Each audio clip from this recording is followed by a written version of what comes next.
This is the Comics Alternative, on location at Collected Comics and Games in Plano, Texas. Ladies and gentlemen, do not be alarmed. Please remain perfectly still. What you are about to see is real. The performers are not grinning scarecrows sent here to torture and manipulate you.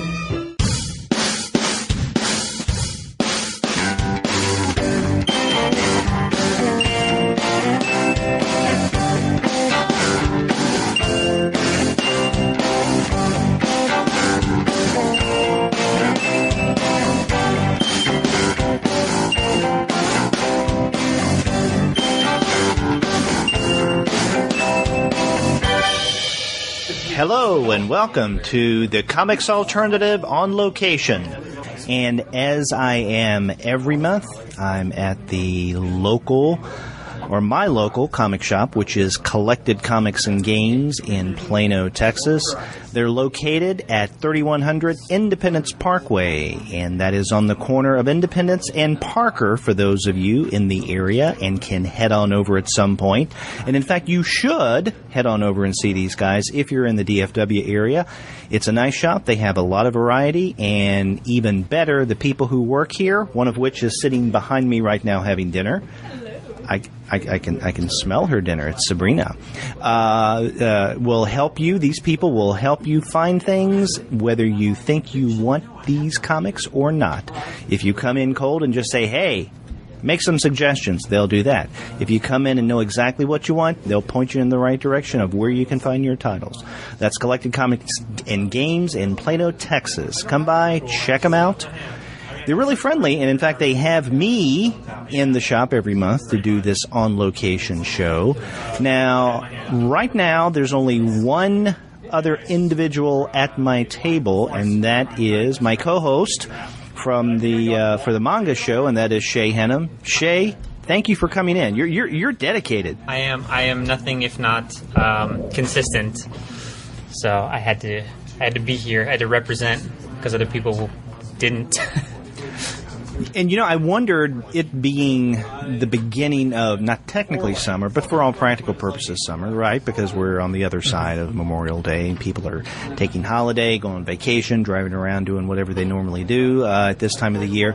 So I wondered how many people would be here, or, would we have anyone? We have one, so that's it. Now, and we can change this. I have no problem with just winging it. But the intended topic was comics and summer movies, blockbuster and other ones. Now, if we don't have any people here who have seen any of the films that are coming out or don't have much to say about the films that are going to come out at some point this summer that have something to do with comics, then we can easily change the topic. Now, I have to tell you, I have not been to a film in the theater in quite a while. So I cannot speak with authority on summer movies and comics. I can't really either. I saw Mad Max, and that's been about it. So, well, that's connected to comics. It is, but I haven't read. You haven't read the Vertigo tie-in comic. It was funny because as I was, funny that you mentioned this. As I was driving up here, going through traffic and sitting in traffic, unfortunately, I was listening to another podcast, one that I listen to fairly regularly, and that is Comics for Fun and Profit. And Drew and Kyle, who host the show, they were talking about issue number 1 of the Mad Max comic. Just recently came out from Vertigo, and they really liked it. They were very surprised. That I don't think, if I heard correctly, they weren't expecting much from this. So, they were really enthusiastic about it. Even though they hadn't seen the film, it got them wanting to see the film. Oh, well, you should see the film. It's a great movie. I don't know. I probably won't read the tie-in comic because I don't really read tie-in comics, but it's a good movie. You should see the movie. Yeah, I've heard good things about it. I'm not a big Mad Max fan, but it was co-written by Brendan McCarthy. But I do like Therese Sharon. So. Excuse me? The actress, Therese. Oh, Charlize Theron. I couldn't hear you. I like her, but I can't even pronounce her name. So. I find it. I mean, she can play a wide range of characters. It's true, and she's more than just a pretty face. Yeah, literally covers her face in grease in this movie for most of the running time, so you don't really see your face much. Yeah. So, yeah, that's something that if I get around to seeing films in the theater, that may be one that I will. But haven't read the book or the comic, haven't seen the film, and I'm at a loss when it comes to the new Avengers film. I haven't seen it. You haven't seen it either? No. So, of the films that are out right now, that probably exhausts the possibility of comics talk, or is there something I'm not thinking of? No, I mean, I saw Ex Machina, but I don't think you saw that. No. So That came out a little while ago, though, right? yeah, but it's still in theaters, I think. Yeah. That's really it. My movie going this year has been bad. So we are woefully unprepared for this topic. Well, that's okay. We can talk about other things. So, for instance, what else are you reading? That's a good question. I'm behind on my comics too. I haven't read comics in a couple weeks. I read Optic Nerve 14. That was really good. I like that. Did you read it after our episode? I did went not. up? I read it when it came out because I had to write about it for Paste. So. Oh, okay. So do you have a write-up on it? Yes. So I read it a couple weeks ago, and that was like one of the last comics I read. I read that and Material, the new Alice Cott book, and that was really good too. But other than that, I've been buying comics every week for the last 3 or 4 weeks, but I haven't had time to dig into them or read them. So they've just been piling up. They've been piling up. I have a mess of comics that have been unread. Okay, so now that you've read 14, Optic Nerve 14, what are your thoughts? I really liked it. It's not clear to me whether that the first story, Killing and Dying, is going to be in the collection of the same name that he's putting out later this year. But yeah, I liked it. It probably would have to, right? It probably would be. It shares the same title. But from what I understand, the stories in that collection are going to be interconnected. So it'll be interesting to see what he does with the other stories and how he ties them in with that one. But I liked it. I thought it was the better written of the two. But I like what he does aesthetically with the art in the second one. I like it's much looser. With Tatsumi in mind. Yeah. And I don't know, have you read Yoshihiro Tatsumi? And Tomaini is editing that series. Yeah, he's the one who reintroduced Tatsumi into like English. But that was interesting that he dedicated to him because it really was really highly reminiscent of a lot of the Tatsumi work that he's brought into English. But I liked it. I like what he did with the art. I like that it's the colors are much more washed out, and the pencils are a lot looser, and inks are a lot looser. But I liked it. I hadn't read. I actually hadn't read an issue of Optic Nerve before. In fact, that was going to be my next question. Have you read any Optic Nerve? I've read some Tomine, like I've read Summer Blonde, that collection of stuff. And I've been a big fan of his work. I think I first encountered it when it was on like a New Yorker cover. But this is the first time I've read Optic Nerve, and it was good. It was a good first issue. I thought the 2 stories were strong. I thought the quote-unquote auto-bio strip that was the inside back cover I thought was really funny.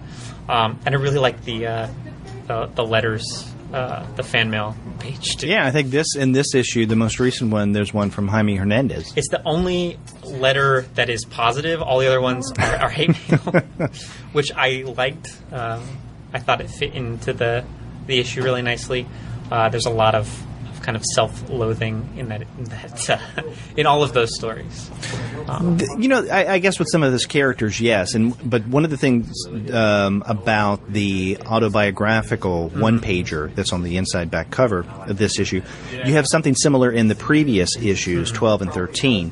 And so not only do you see more of Tomaini's sense of humor in those, but also his self-deprecating sense of humor. Yeah, I did think the inclusion of the strip, like you said, I guess it's been in the last couple he's done this, but I haven't experienced that. But coming into this from just having read some of his short stories and collections of short stories, I thought the inclusion of the autobio strip was really good, and it demonstrated the fact that he was able to do work in all of these different kinds of modes. It wasn't just kind of solemn, kind of sad sack stories that he is probably best known for. It demonstrated a capability to do comedy, and I think do it well.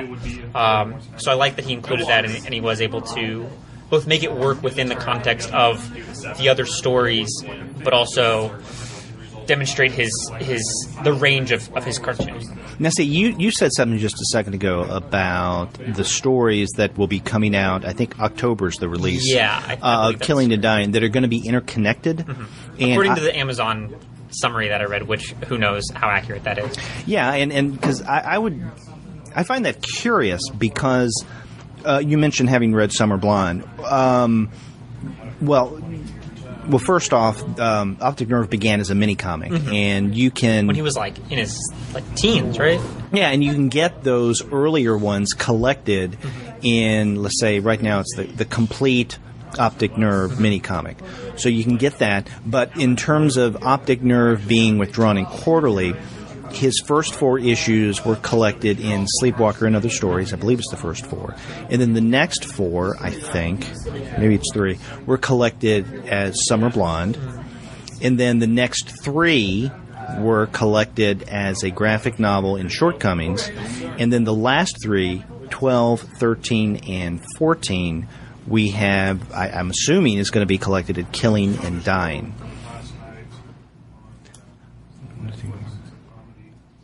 I'm just counting to make sure that I didn't, throw in a number one too many there. But but with his earlier collections, with Sleepwalker and then Summer Blonde, if I'm not mistaken, and it's been a long time since I read those, each story in that collection was its own entire issue of Optic Nerve. But for his last 3 issues of Optic Nerve, 12, 13, and 14 most recently, each of them have 2 shorter stories. And usually, I think in all cases, the first one, as we have with Killing and Dying, is longer, and then the second one is a little shorter. And then you have the addition of this autobiographical one, or I think in one case, a 2-pager, where that's the case. But it's still, Tomine writing about himself, black and white, no color. So there's that. I would just assume that they would collect material from 12, 13, and 14 into Killing and Dying. Maybe there's going to be new material. I don't know. Maybe. I don't know. The Amazon summary was pretty vague, so I don't know. Like I said, my experience with Tomine is pretty limited, especially it sounds like compared to yours. So I have no idea how those optic nerves are being collected, but it sounds like if that's what he's been doing, it's possible that it's just going to be a collection of the optic nerve strips. But he's also doing another book this year, right? Or did I imagine that? Is he? I don't know. I thought it was just Killing and Dying. Oh, for some reason I thought he was doing something else this year too, but I don't know. I frequently imagine comics that don't exist. When you dream about them? Yeah, no. I don't want to reveal my secrets. Oh, okay. So yeah, I really liked Optic Nerve as well. In fact, we discussed it on this week's episode of the podcast that just went up yesterday. So, and I think of the 3 that we looked at, that was by far, I think, mine and Andy Wolverton's favorite. It's a really, really strong comic, I thought. Although I really like Mike's Place as well. That's another one that we reviewed this week. I'm not familiar with. Yeah, that's interesting. It's it's based on a true story, and it is about this bar in Tel Aviv called Mike's Place. It's kind of on the beachfront, and the main character, Jack, is an American filmmaker. He goes over there to do a documentary. It has a political edge to it, the Palestinian-Israeli conflict. Then he realizes that someone else is kind of beaten to the punch when it comes to this story and doing a documentary. So what is he going to do? He's all the way over there now. He meets someone who is one of the owners of a bar called Mike's Place, and he says, hey, why don't you do a documentary on this bar? Because this is the real Israel. This is not the Israel that you see with the fighting and the bombing and the conflict on television. And, of course, they really do, inflate all of that. But this is where people can get together, have fun, drink, play music, listen to great blues, regardless of politics, religious affiliation. In fact, they don't want any of that in the bar. So it's kind of a little oasis. And so the filmmaker, Jack, finds another filmmaker, someone to work the camera, who eventually decides to direct it, a guy named Joshua. And in fact, Jake and Joshua are the two individuals who write Mike's Place, the book that came out from First Second. So then they start doing a documentary, and as you might imagine, there is a terrorist attack at the bar, and it really transforms everyone who is a part of the Mike's Place family. It's really good. I think it's quite impressive. So that was another one that we looked at this week. We looked at a third, and we were not as excited about it. What was the third? Noelle Stevenson's Nimona. Oh. Are you not a fan of Noelle Stevenson in general? Or? No. I like Lumberjanes. I think both of our issues, mine and Andy's issue with Nimona, is that it's a webcomic that didn't translate well into a book. In the way it's paced? Yes, primarily in the way that it's paced, and also in the way that it is structured. I know that... just like the page is structured, or...? No, just the story. For instance, one of Andy's concerns, and how did he put this? He said that it seemed that as the story continued, Stevenson seemed to change the rules. So where at first it started as something a little more fantasy-like, much more fantasy, science and technology becomes part of the story in the last half. Nothing wrong with that, but it just seemed to him, and I can see this, that she's kind of changing things as she's going along, which makes sense. I mean, this is a comic that she is putting up on the web. She's getting reaction from fans. She's probably, I'm guessing, deciding where she's going as the story is developing. So it is being created, the narrative is being created as it's being produced. I'm sure she had some kind of game plan, but I don't know, it just seems to me that it was probably fluid. I'm just assuming. So you think it would have read better like serialized, or if you were following it along as it was serialized, it would have read better? As a webcomic, fine, yeah. And another thing is, one of my problems was with the pacing, in that there are some scenes that are just painfully decompressed. They go on and on and on. Dialogue, really long. What she should have done, I mean, for the book, what she did was a really good editor. And I'm not saying that just because I'm an editor. But things needed to be cut. Now, for a webcomic, that kind of pacing, not as much of a problem.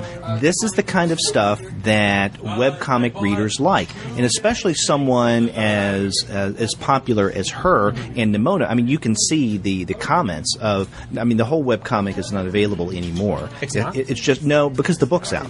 So and I'm sure the publisher Harper Collins said, "Hey, we can't have that whole webcomic available." So she has just that's understandable. So just the first 3 chapters are up. But if you look at that, tons of commentary from readers. And that's fine. So it's a devoted fan base, which is great. That's one of the things you usually find with webcomics. And I have found more times than not that those kind of popular webcomics, many times the stories to some degree seem to be based or paced according to what fans want. Okay. So that's fine with a webcomic. But when it comes to a book, it's a little different. And so you can tell that the pacing is not what it should be, that it was something that probably worked better as it did in the original platform, which is a webcomic. So one of the ways that I looked at Nimona as an example of how not all webcomics translate effectively into books. Now, I know that there are people out there who are going to, strongly disagree with me. A couple people that I know absolutely love Nimona, and that's fine. More power to them. If they like the story, that's what counts. It's just that, for my taste, it didn't really work as well as a book.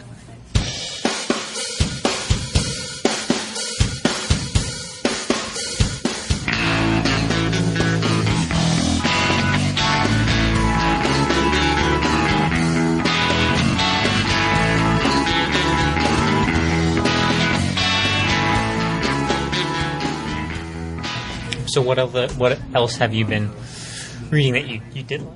that I did like. That maybe you haven't talked about on the podcast. I don't know. I can't remember if I talked about this or not, but I just the other week finished reading the nice hardcover edition of Johnny Ryan's Angry Youth Comics, which collects all of the Angry Youth comics. And I say that, I'm a little ashamed, I guess, but it's kind of a guilty pleasure. Now, I don't know how familiar you are with Johnny. I have that collection. You have the collection? Yeah. So what do you think? I think I like Johnny Ryan's Prison Pit well enough. I just didn't find Angry Youth comic to be that great. It felt like he was trading on like a brand of humor that might have been really edgy and like envelope pushing 10 years ago, 15 years ago, but today it's kind of old hat and Thank you, Schmatt. We'll want to save my ass. maybe when he put it out, it was I would have had a different reaction to it, but it just felt like he clearly it's something designed to offend people, Right. and I think he there's something admirable about being able to affect people in the exact way that you want to. Yeah, fair. But I think that it's like no longer edgy or cool to do that just because you can. He doesn't really seem to be doing it for any reason other than he's able to, which is great. It's just not really that entertaining to me. You see, I would argue that it's probably as appropriate today as it was then, and effective today as it was then. But that doesn't necessarily mean that it's appropriate and effective now or then. I think it's the exact comic that he wants it to be, and I don't get the sense that he is stereotyping and caricaturing people because he really does hold those beliefs. I'm pretty convinced he's doing it just to piss people off. Right. And he tends to get that reaction out of people. I just didn't really move me in the way that I think he intended it to move people. And that might just be me. I'll admit that that might not be a reflection of the work. It might just be a reflection of me. But I just didn't really find it as affecting as I thought it would, as I'd been told it would. So did you read Prison Pit? You were familiar with Prison Pit before Angry Youth Comics? Yeah. Okay. See, now, Prison Pit, I've only read the first 3 books of Prison Pit. Now, they're extreme and over the top in their own way, but it's relatively tame compared to Angry Youth Comics. There's some pretty hardcore stuff in Angry Youth Comics. That's true. Yeah. So I think Prison Pit's more violent, maybe. Okay, perhaps, yeah. I think Angry Youth Comic is more explicit, graphic in terms of the sex and the excrement and the stereotypes. Certainly, racial stereotypes, ethnic stereotypes, gender, religious stereotypes. It's very misogynistic. Again, I think that's intentional, and I don't think it's because Johnny Ryan holds those beliefs. But the comic itself is, and it is intentionally those things. Right. It's intentionally offensive, certainly. And self-consciously so, and also, which is more admirable ironically than to some degree, offensive. I think if you're there's something admirable about saying I want to make people feel a certain way and then being able to achieve that. Now, how he's making people feel is a different conversation, but I do appreciate that. He's a strong enough cartoonist to say, I want to offend people. I know exactly how to do that. I'm going to do that, and going about doing that, and he gets the reaction that he wants. Yeah. But yeah, Angry Youth Comic is certainly, in a lot of ways, more hardcore than Prison Pit. It's funny that this came up because currently I'm in the process of doing an email-based interview with Seth, which has been great. Really nice guy. We've had a good back and forth for the past few weeks. And today I asked him a question. We were talking about, we were going back and forth in the interview at this point about what the past means to him and how he knows he's seen as someone who obsesses, maybe he's even lost in the past. And I brought up that parody of Seth in Angry Youth Comics, where you have a character, and I can't remember the character's name, but it's obviously Seth, who wants to see how old-fashioned he can be. And then there's another character. Competes with Chris Chris Ware. Competes with. No, it's not the Chris Ware character, but it's someone else who... I thought it was Chris Ware, where he's like, I'm more old-timey, I do this, I wear these clothes, I'm more old-timey than you.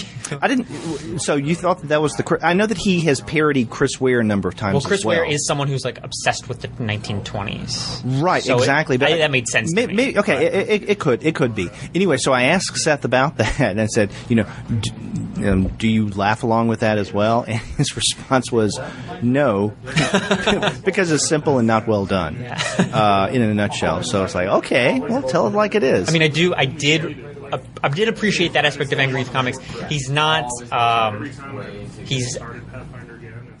interested in the kind of pap cartooning that maybe Art Spiegelman or Crumb or Chris Ware they do that idiom that they work in.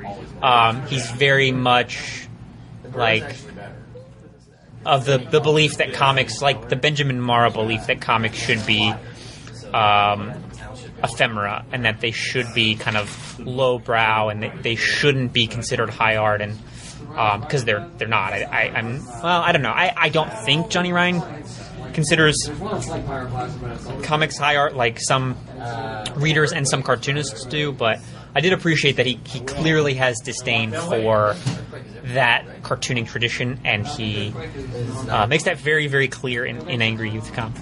Oh, yeah, and in fact, the thing about Johnny Ryan, Angry Youth Comics, and otherwise that I particularly like is the fact that he can poke fun at the medium.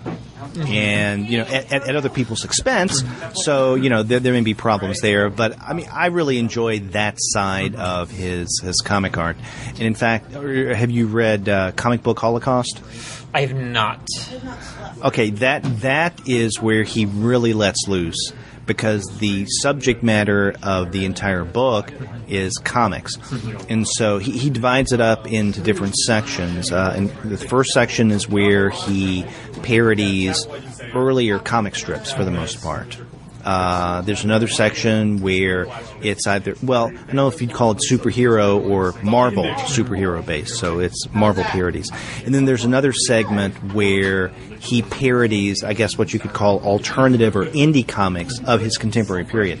So there are parodies of Seth, of Chris Ware, of Chester Brown, of Adrian Tomine. I mean, you name it. Someone who is a name, either big or even a minor name in alternative comics. There's going to be some kind of parody there, and he really does let loose. And in fact, there's one in particular that I really like. It's about autobiographical comics in general, and these are all one-pagers. So, as you might imagine, what Johnny Ryan would say about these kind of comics, basically you have a person prancing around in each of the panels about how, he's self-important, he, pays a lot of attention to the things that make him sad, isn't what he does precious, pay attention to me, basically saying that all autobiographical comics are like this. So, I mean, he has fun doing this, again, at the expense of others, but, I mean, that is probably the part of Johnny Ryan that I get the most enjoyment from, because he self-consciously... Oh, yeah, that was the part of Angry Youth Comics I liked the most, the return over and over and over again to some of those special collections. Making fun of people like Seth, Charles Burns, Art Spiegelman, Chris Ware. Those were my favorite parts of Angry Youth Comics, yeah. And I think it's clear that he gets a certain amount of joy out of making those jokes. And I'm glad he does, because I like them. Yeah, me too. So yeah, those have been some of the things that I've read lately that have not been linked to the podcast. Something I just read yesterday, because I just got a review copy of it, and God, I have it up in my car. I brought it with me to work today. It is Kilgore Comics Anthology, I don't know if you're familiar with Kilgore. No. Kilgore is a book and comic shop, but they, for the past several years, they have been publishing their own comics, and they have an anthology collection, Kilgore, but they also publish individual creators, and probably the most famous of which is Noah Van Sciver. So they publish a lot of his comics, and these are, for the most part, I guess, exclusively from what I can recall, in mini comic form. I've gotten some comics from them, and I guess I've gotten on their mailing list because yesterday I got a review copy of their latest Kilgore anthology, and it's really good. I'm impressed. I'd like to do a review of it for the podcast.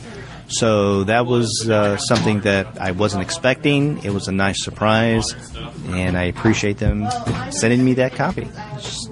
Dropping names. I don't know. We're really unprepared for this freewheeling discussion about. I should have read my comics before this episode. There's a lesson in there, my friend. I need to keep up with everything, and I need to not be made to look the fool on the podcast. You're no more foolish looking than I am, so, or sounding, since this is a podcast. Okay, so now, let's maybe we can bring this back to comics eventually. Now, you just finished your first year of undergraduate school. No, I've got another year left. No, I mean, this was your freshman year, right? No, this. I'm sorry, not your freshman year, but your first year at UT Dallas. Yeah. Okay, I'm sorry. Yeah, that's true. I'm in class right now, so instead of reading comics, I'm reading medieval medical texts. What? Yeah, that's. Now, are you taking summer classes? Yeah. Okay, so yeah. Is so it's this not where fun. this is where the medieval medical text. Yes. Okay, what kind of class are you reading? Is this a literary studies course? It is the history of philosophy, science, and Western medicine. Now that sounds interesting. It is not interesting. It's incredibly boring. But I needed to graduate, so I have to take it. And it's really not fun. Okay, well, I'm sorry, because I like those kind of interdisciplinary courses. Yeah. But it's taking me away from reading William S. Burroughs, which is what I need to do. I'm in the middle of rereading all of Alish Cott's comics for a thing that I and another writer are planning to do. It's like a crosstalk thing on Zero for the wrap-up of Zero. So I think he's trying to read some William S. Burroughs, but I need to read some to prepare to bone up for this, to look smart for the people on the internet. So that's how I'm spending my summer, reading books that only kind of make sense and medieval medical texts instead of comics. Well, I mean, we quite quickly got back to the topic of comics. So now you had mentioned this project that you're doing with Zero, so that's about to wrap up? Yeah, next month is the last issue. Okay. Yeah, so I think we're going to talk about... You and a colleague? Yes. I don't want to give too much away. I want it to be kind of a surprise, but it's I can tell you off the air. Got to leave a little mystery for the podcast listeners. Got to make them. Will this be for one of the sites that you review for, or it will be for a relatively high-profile site. Let's put it this way. Within writing about pop culture, it's pretty high-profile. Not to toot my own horn. That's okay. You can go ahead and toot it. But I don't want to. I'm hesitant to say anything until it's a done deal and it's up for people to see. So that if it's late or it doesn't happen for some reason, that I don't look foolish. But I can tell you off air. Okay. Well, see, now that's more incentive for me to read Zero, because that has been on my to-read list for quite a while. It's really, really good. This project that we're planning came about because I had... I've been reading it since it began, and I'm a big fan of Alish's other work, Secret Avengers and Wild Children and Change and Material that just started. I've been really enjoying it in The Surface, and I've been wanting to write about the violence in Zero particularly, and I was talking to this other writer about it, about pitching to the publication where he works, and he responded, I want to do the exact same thing. Why don't we do something together? So the springboard for it was how Alice deals with violence in that work, and I found it really interesting that he emphasizes the consequences of violence, which is something you don't really see too often in comics or really any sort of media. We tend to get characters who engage in it a lot, and we don't really pay too much attention to what the consequences or lack of consequences that character has to deal with. We don't really talk about what that says about the culture we exist in. So it'll be really interesting to talk about that. Talk about how he really drives home the point that there should be that there are consequences for violence, and psychological and physical. And but I really enjoy Zero. A slew of fantastic artists. Each one has a different artist each issue, but it's just a consistently good looking book. It's an interesting book. It's a violent book, which I enjoy. But yeah, if you haven't read it, highly recommend it. Well, maybe it's something I can take with me when I go down to North Carolina next week. Have you read any of his other books, like Change or Secret Avengers? Change. Yeah. And how did you find? I like Change because that was a 4-issue mini, right? Yeah. And I only I read the individual issues, and I only read them once all the way through. Maybe I went back to reread issues 1 and 2 a couple of times. But by the time I finished Change, I was scratching my head, going, "What?" Yeah, but it's been a while. But it's been a while, and I can't remember my reaction now at having concluded that. Yeah, Zero is very much. Each issue has a different artist, and it jumps around in time. But then in the couple issues ago, he kind of did away with the conceit, which was like a spy science fiction conceit altogether, and it became about Allen Ginsberg and William S. Burroughs doing shrooms in Tangiers. And I haven't read the most recent issue because I'm behind on my comics, which we've established. But it's a action sci-fi comic for about 16 issues, and then it becomes like a psychedelic, completely different thing. So there is that in a lot of his work. It involves.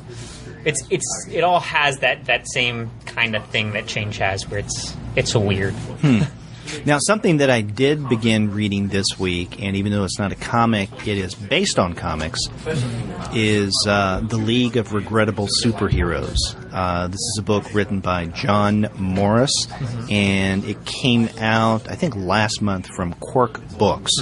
And Andy Kunka and I read about this, I don't know, a few months ago in the previews catalog, and we were interested in it. And so I got in touch with the publicist at Quirk, and we're going to be interviewing John for the show. We thought that it might be before Heroes Con, but it's going to have to be after we get back.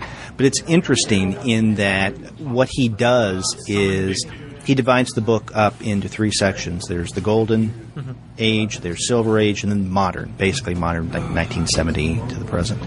And he chooses within each era certain superheroes that it's just questionable. Maybe at the time they sounded like a good idea, but more times than not, even at the time, they weren't the best idea. For instance, there's one from the Golden Age called the Eye.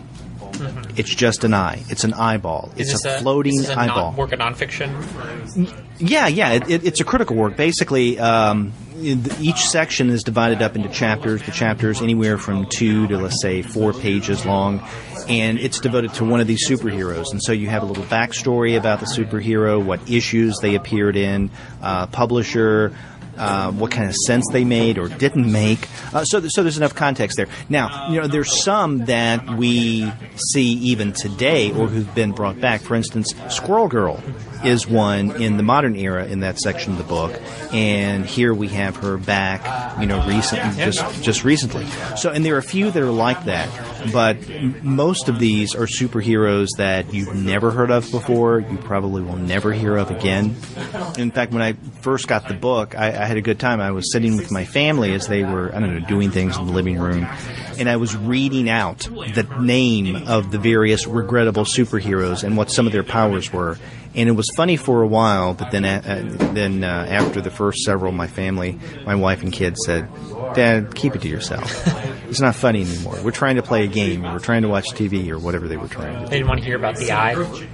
Yeah. And there's one superhero that I found resonant, and that is a character called the Clown. Mm-hmm. Now, that's like a supervillain in my book, but anyway. Well, clowns are gross and weird. Yes, they are. But one of the heroes in the Golden Age section is Funny Man, mm-hmm. and I like Funny Man. What is his? I am not familiar with Funny Man at all. Siegel and Schuster. Oh, really? They created Funny Man. Okay. And what is so compelling about Funny Man? It's strange. He is a comedian. Okay. And he is visually modeled on Danny Kaye. So he somewhat looks like Danny Kaye, definitely has the red hair. And he is, it's been a long time. So there was a book that came out several years ago about Funny Man. It's really good. I reviewed it for a journal. But it's been a while. So I think that the main character, I think he was a newscaster, mm-hmm. and he became Funny Man mm-hmm. because he was going to some event and he was dressing up as a clown, for the entertainment value. Mm-hmm. What news people do every now and again, right? At some kind of sure. opening. And while he was there in that clown costume, he ended up stopping a criminal. Okay? So then he thought later, hey, why don't I do this where that would be my secret identity, where he is a clown. So a lot of his quote-unquote superpowers are basically jokes that he plays. And so he may have, like a little flower that squirts something into a criminal's eye, or, something on him with a spring and a glove on the end that hits a criminal in the face. So it's kind of goofy, yes. But it's interesting because what Siegel and Schuster were doing is working with the success of Superman and trying to translate that into a humorous superhero comic. Didn't work very well. It didn't last that long. It was a newspaper strip for a while, in fact. But it was a comic book. I think it was a comic book first, then a newspaper strip, and I think it ended as a newspaper strip, if I'm not mistaken. But for Morris at least, that's a regrettable superhero. So who's the weirdest superhero that you have discovered? Well, I just started reading the book, but so far it's been the eye. It's pretty weird. A disembodied eyeball. Just a small eye, big eye. Well, giant eye float. It's bigger than like a human eye size. Yeah. That's pretty weird. It would be weirder if it was just a regular human eye, just a disembodied floating eye. Yeah, that would be weird. So anyway, that's another book that I just recently started to read. Mm-hmm.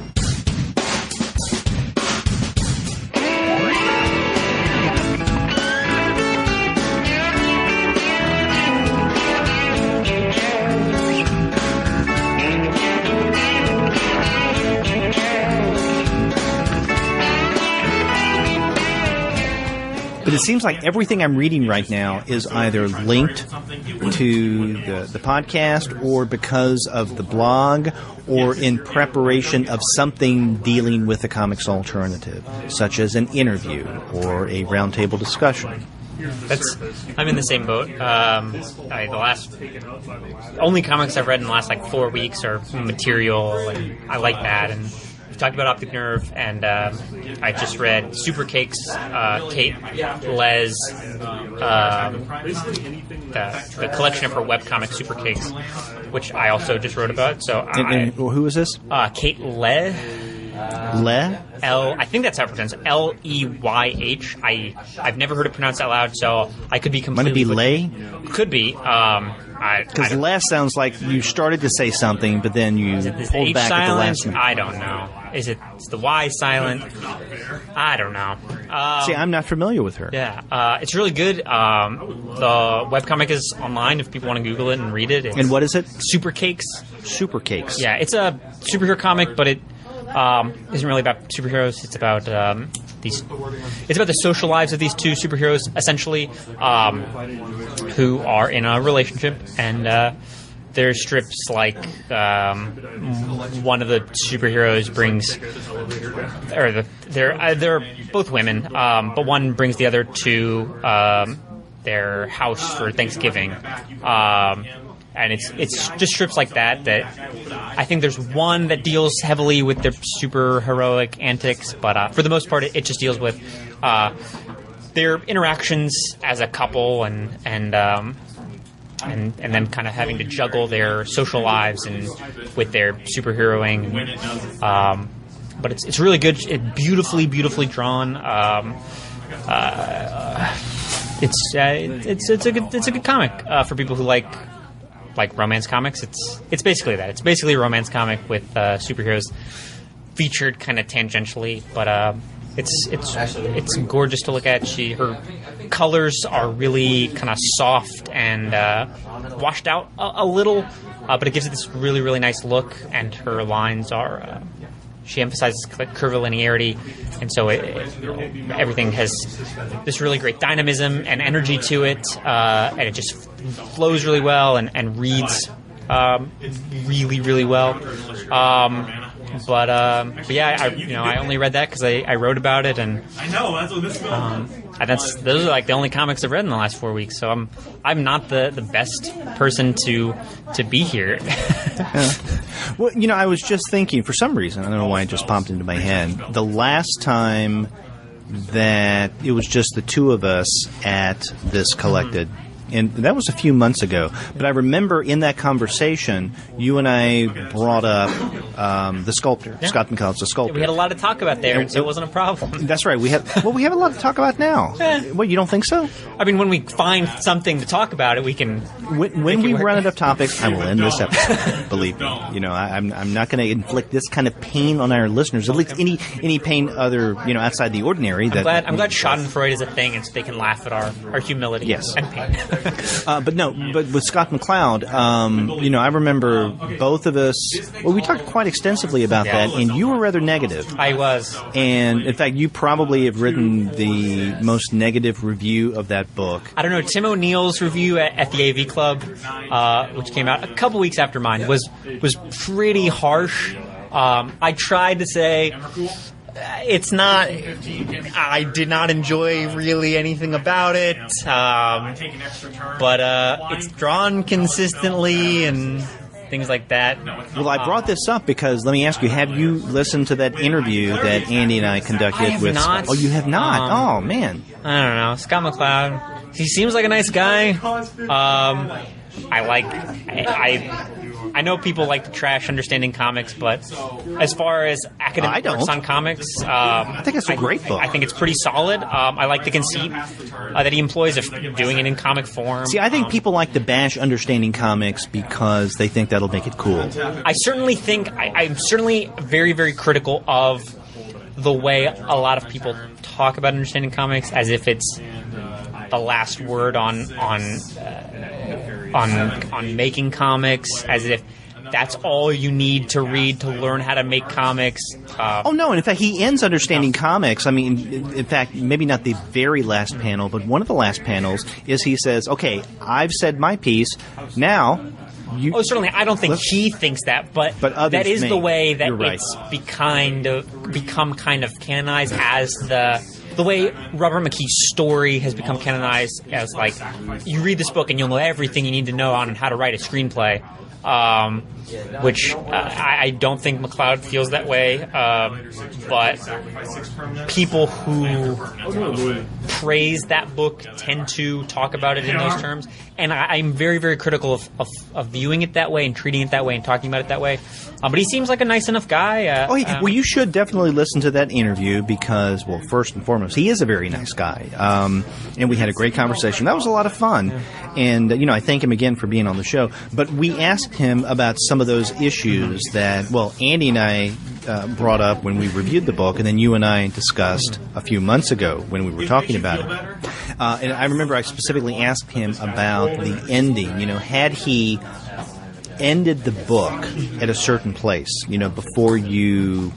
Well, I don't want to give anything away, but you know what I'm talking about. Yeah. I mean, there's a place where he could have conceivably ended the book. And I asked him, I said... Oh, before it becomes a Green Lantern comic? Yeah, yeah. Would that have... I mean, had you considered that or not? And it's something that he hadn't. And in fact, that in that very last part, you get the reveal of what that final work of art, that final sculpture was. And so you would lose that without that end point there, that little last bit of the narrative. But another thing we asked him is, what is his attitude toward the artist figure? And, you know, is he someone who is a good artist or not? And, you know, basically he I don't think, if I remember correctly, he didn't come out and say that, oh, he's a bad artist, but he said that what we see are his works of art that really aren't anything to write home about, in so many words. And he's right. And in fact, probably the most moving piece of art that the character creates, and what is the character's name? Is it David Smith? Is it David Smith? That's right, David Smith, a very common name. Is when he moves his hands into the ground and he uses this big boulder that no one can see in order to create something, but we never see it. And so it's something that is hidden. Now, that could be his greatest work. But McCloud pointed out that, well, what we see him doing, they're not the greatest things. And so that kind of dispelled any criticism of Scott McCloud advocating that, you know, David Smith is a great sculptor, and that may say something about McCloud's sense of aesthetics. So he addressed some of these questions, at least indirectly. We didn't say, you know, our friend Shay said you really suck, so... I mean... Do you? It's... I don't know. He doesn't... I stand by what I said, but at the same time, I will be the first to admit that there's no reason he should care what I think. Yeah. He's incredibly well regarded, and he has to be incredibly financially successful as far as a comic cartoonist can be. So I told people how I felt about the book, and I don't expect him to lose any sleep over it, though. Yeah. But to be fair, I don't know. I have been blocked by people I don't follow on Twitter for saying much nicer things. So I gotta give him that. At least he didn't block me for criticism for his work. This is interesting. Now, you're not nasty in your reviews for the sake of being nasty. You tell it like you see it, right? And you don't seem to have any axis to grind, but, you give your assessment and then let it go at that. Now, have you had any creator, any writer, any artist dish you or respond to you or to get really pissed off at you for one of the reviews you've done? No. You mentioned someone blocking you. I had, Mark Miller, who I don't follow, blocked me because I wrote about how I actually complimented Starlight and said he does a great job representing women and people of color, which is uncommon for his work. I had Mark Miller blocked you on what? On Twitter for that. What did he say why he blocked you? No, he didn't tell me. Which I didn't follow him. It doesn't matter to me. Brian Wood blocks literally every person who's ever said anything other than Brian Wood is awesome. I didn't. I follow someone on Twitter. I'm friends with someone who tweeted that here's a fun game. Go. Anyone who's ever said anything unkind to Brian Wood should go look to see if he's blocked you. I assure you he has, and he has. So I thought that was funny. Cullen Bunn blocked me because I quoted his tweets and he said I was twisting his words when I was just linking to his tweets. So I don't know what he was talking about there. That's really it. And Reveal the top 4 cards of your library. but So you're being blocked by a good number of people. yeah, Is but there it's people something who I we don't should follow. know? It's people whose Okay. work I don't read. I haven't. It's never anyone who I've gone out of my way to be like, hey, look at this. I said something mean. They just discovered on their own, probably because they have a Google alert for their name. And they think like, Devin Faraci blocked me because I said I didn't tag him, but I said I'm really tired of seeing people retweet his tweets into my timeline, and he blocked me for that. And the ironic thing is, I wasn't following him, but people can still retweet his tweets into my timeline, and they do. And so my problem with him went unaddressed. But no, I haven't had anyone like address me directly, and I've heard stories of that. What of critics of people being getting impressed by kind of nasty. A lot of people like to vanity search their name on Google and Twitter, and that's fine. But if you're going to butt into a conversation that people are having about you, when they're not tagging you, they're not alerting you to the conversation, that's a really bad look, and no one comes out of that looking great. No, I was... The closest I've come is I wrote about Sergio Topi's The Collector, and I spent like 3 sentences remarking on Sean Gordon Murphy's introduction and saying I completely disagree with how he describes Topi's work as an entree into me talking about Topi's work. And it was like a 2,000-word essay, and I spent like 3 sentences talking about that intro. And he got upset that I spent half of the thing talking about him. And That's what he said? yeah, I was confused about that. But that's the closest I've come. So the only one of these I would put. Man, you're a lightning rod. I try to be substantive. I try not to, Because that guy's okay. be like whiny or petulant. But I don't know. You have a lot of ability-based stuff. Maybe I get it more if I was just like a dick, but I try not to be. I try to be fair in the things I say, but Okay, well, this is a side of you I wasn't aware of. I'm not I'm not, as you are well aware, I'm perfectly willing to be negative, but I try and... But you're not unfair negative, I try and explain my negativity. which is all one could ask. I am not a fan of the "you should just be nice" hashtag Team Comics thing that tends to go on. I don't like that.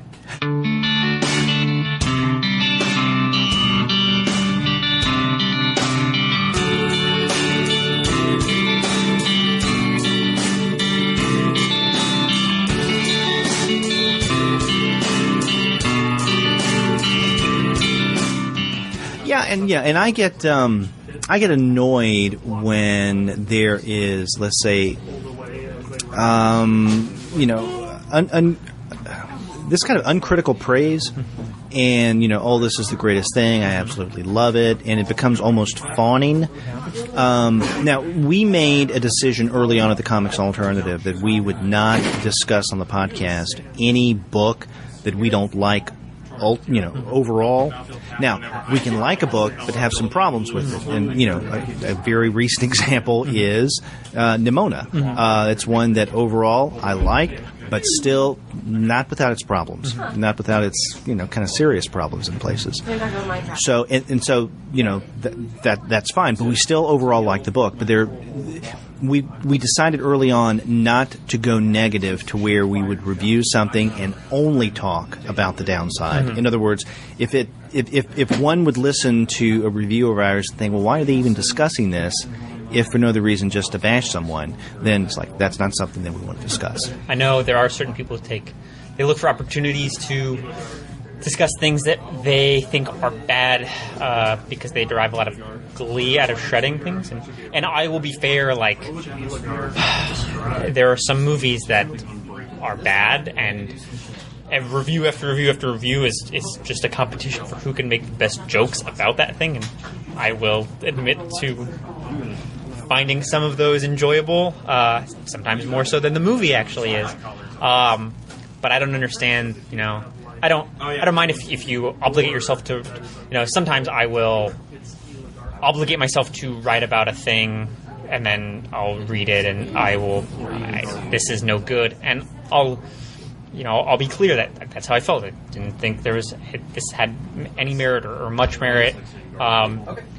But the people who go looking for things to kind of tread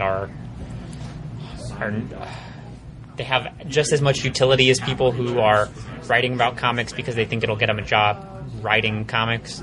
Because otherwise he'd be free. But yeah, I don't know. The state of comics criticism is poor, to say the least. So you're talking about popular comics criticism, like I think non-academic comics criticism. I think academics is a completely different field that has a completely different set of standards. It has actual standards, which you would have more experience with that than I would. But when I say comics criticism, I mean comics journalism. Comics criticism that's accessible to the general public. So it includes criticism, but it's reviews, but it's sites like general pop culture sites like the AV Club or like Paste or but Bleeding Cool, Comics Beat specialized sites like that, and even things like New York Times or the Comics Alternative, kind of general the blog. Yeah, you're a more specialized site, but it's just things that are accessible. What I mean by that is things that are just accessible to the general public that they can read and do read. Yeah. But it's not great. And I think it has a lot to do with a lot of the comics critics who were actually doing good work leaving comics criticism, being driven out by the state of comics criticism or because it doesn't pay. Like who? I mean, David Brothers doesn't really write about comics anymore. He actually works at Images. But Sean Witzke doesn't write about comics anymore. He writes about movies at Grantland now. Tucker Stone works at No Brow now. He's a real nice guy. He is. And I say that because he's very friendly and sends us review copies when we request it. I think he's great. I like his criticism. I know he can be mean. I've read some of his criticism, and I've listened to his podcast.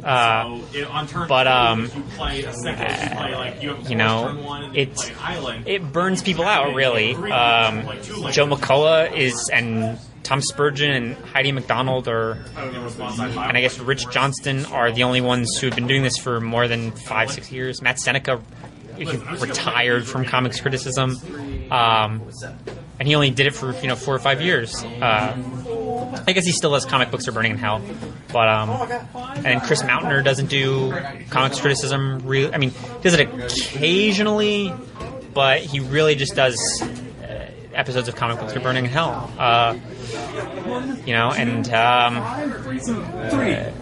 Zainab Akhtar, who does Comics and Cola, if you've been paying attention to her Twitter, anyone who's listening, seemed like she was kind of contemplating the idea of leaving comics criticism. I think she's a fantastic critic, and she covers a lot of comics that don't get covered. So I think Sarah Horrocks hasn't written about comics in a while. She does. Still. You're very much up on comics criticism.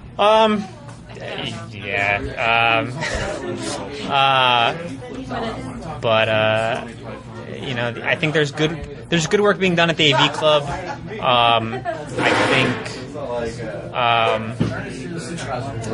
I think the AV Club is really the only place that's really, really consistent, day in and day out. I write at Pace, I freelance at Pace, and I think they've done a lot of good work. But I don't know if it's as consistent as the AV Club is, but the Comics Journal, I think, still does some good work, but for the most part, it's...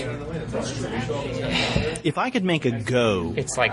If I could make a living at that kind of writing, I would do it. Or better yet, if I could make a living through the Comics Alternative, turning the website along with the podcast into something that is much more ambitious than it actually is, then believe me, I would at the drop of a hat. The thing is, there's a lot of work.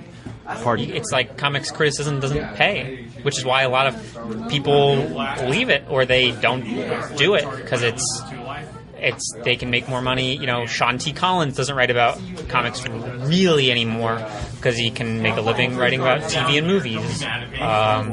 You know, Sean Witzke doesn't write about comics anymore. I think that has a lot to do with his disdain for comics criticism and for comics fandom. But it also, you know, he can make a little more money, probably not a lot more money, but a little more money writing about movies. And he can get a wider audience. And I think he likes movies more. But, you know, it's not sustainable as a business. Even Tom Spurgeon, you know, in his Inkstuds interview a couple months ago, he talked about, you know, he's really lucky that he's able to make as much money as he is with the Comics Reporter, but he also has to supplant it with other means of income. Mm-hmm. So yeah, the fact that it doesn't really pay has a lot to do with it, you know. I'm lucky I'm in a position where the money I make from Paste and hopefully some other places soon, if things pan out like I want them to, that's enough for me. I don't need to look for other means of income. Well, don't worry, I'm not going to quit my day job yet. Yeah, but that's the thing, it becomes, and for a lot of people, you know, like David Brothers talks a lot about, and Zainab Akhtar talks a lot about, and is, you know, the comics industry and comics fandom and the world is, you know, it has a lot to address in terms of racism. It has a lot to address in terms of misogyny and Islamophobia and transphobia. So a lot of, you know, there's a dearth of voices in comics that come from different perspectives. You know, you don't have a lot of people of color writing about comics. You don't have as many women as men. You don't have as many trans writers because comics is really harsh to people who are already marginalized. It does not do a very good job of welcoming and supporting those voices. And I think it needs to address that if comics criticism is going to get any better. But yeah, comics criticism is not good right now, for the most part. I don't know. Do you keep up with? No, I really don't. I mean, you're probably the better for it. A number of names there that you just went through, you know, I recognized, but a number of them I don't. And I don't keep up. Well, first and foremost, I don't keep up with comics news like I feel that I should, because someone will mention something. Oh, did you hear that this is going to come out, or that this thing happened to this creator? No, I didn't know that. So I don't keep up with that. And it's just basically a matter of time. I mean, with me, when it comes to the amount of time that I spend reading things, any kind of text, you know, I usually invest that in the way that is going to benefit me personally, or just lately it's been with the podcast and the blog. So, you know, if I read something, is it a text that I could review on the podcast or for the blog? Is it something that I need to read in order to supplement preparation for another review I'm doing or an interview? So I'll do that, and instead of, you know, reading comics news or comics criticism, unless there are occasions where I feel like I need to, when I'm searching for something specific, you know, I won't do it casually. And it's just, you know, I only have so many hours in the day, or minutes, I guess, you know, to read the kind of things that I really want to read and I should read. So I'm not going to take the time reading things that, you know, I might find interesting, but I don't necessarily need. So, you know, it's a, you know, cost-benefit analysis that I go through. Well, you're not missing much. Like I said, a lot of the writers about comics that I think are really the strongest, they don't do it anymore, or they do it really infrequently. Mm-hmm. The only one who's really, really consistent and really, really necessary is Joe McCullough. He does his weekly This Week in Comics column at the Comics Journal. But everybody else is There's not a lot to read on a regular basis anyways. It's mostly, in terms of comics criticism, it's mostly places like IGN or Newsarama or Bleeding Cool. It's, that joke about most comics reviews are an intro, 2 paragraphs about the writing, 1 paragraph about the art, and an outro are really, really, really accurate. Really, really accurate, and reviews written in that format are never good. Okay, so comics critics who happen to be listening to this episode of the podcast, you can address your reactions to, what's your email address, Shay? Shay at comicsalternative.com? Yeah, that's right. There's no the, right? It's just comics. No, it's Comics Alternative. And by the way, have you gotten any emails there yet? I have not. It's a lonely, lonely inbox. It'll take some time. It'll going to be flooded with hate mail after this episode. Yeah. Okay, so Shay, in wrapping up, maybe let's give a little teaser about what we're going to be talking about later this month in our manga show for June. Now, we've decided that Trash Market is going to be one of the 2 books that we discuss, and we're still in the process of solidifying that second title. So JoJo's Bizarre Adventure maybe. Hopefully. I need an excuse to start reading it, because I've got a friend who basically forces me to watch the anime whenever I'm over at his apartment, so I should finally give it a go and read that very, very, very weird comic. But yeah, I don't know. It's up to you. I'm game for it. Let's do it. Okay. And so that'll come at the very tail end of June, because, June's already packed with a lot of stuff going on right now. I'm going to be gone for almost all of next week down in North Carolina, being at Heroes Con. And again, if you're listening to this episode and you're going to be in the Carolinas, or you plan on going to Heroes Con, we're going to have a table there. The Comics Alternative has a table. In fact, I just got the table number this week. I have it written down, but I think off the top of my head it's 404. I'm not certain, but I think that might be it. So yes, we will be there on the floor in Artist Alley. Hey, come by and see us. So anyway, I'm going to be down there. And then in addition to the regular episodes and the interviews we're going to be doing, I won't have much time until after I get back for the final shows of the month, one of which is going to be the manga show. So we have that to look forward to, and I do look forward to those. I've enjoyed the first 2 that we've done so far. I've really enjoyed it as well. Hopefully the listeners. Yep. So if you want to comment on the show that Shay and I do, the manga show every month, or you just want to comment about our on-location shows, such as this one, where we're kind of flying by the seat of our pants because everyone didn't show to talk about the topic, comics and movies, in the summer, or just, respond about the podcast in general, then we would love to hear from you. And if you want to get in touch with us, you can go to the website, which is comicsalternative.com, and on the right-hand side of your browser, you will find a tab that says Send Voicemail. And from the comfort of your own desktop or mobile device, you can leave a message through the wonders of SpeakPipe. It's just that simple. Or if you want to leave us a message the old-fashioned way, our phone number is 415-3-COMICS.